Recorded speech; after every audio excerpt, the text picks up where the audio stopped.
今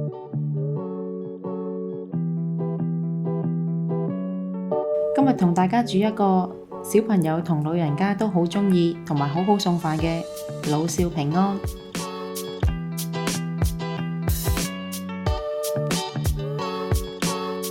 蝦米浸軟，瀝乾。浸軟冬菇，然後切丁，再切粒陣間用。豆腐放入大碗內，壓爛。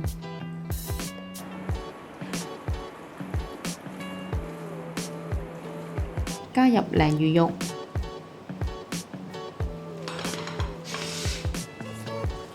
雞蛋、冬菇粒、蝦米、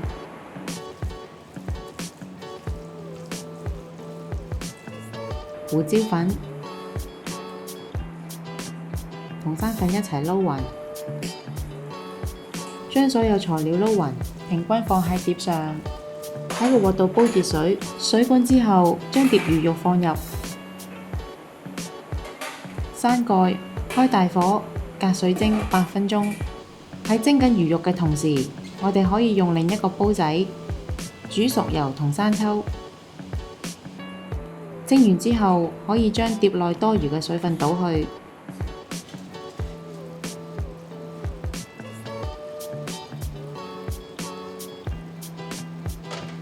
灑上蔥粒，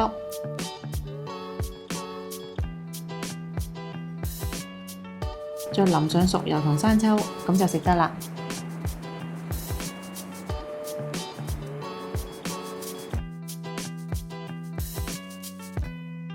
鍾意我哋條影片嘅朋友可以 like、subscribe、share， 同埋記得撳着個鐘仔，可以第一時間收到我哋嘅最新資訊同埋影片。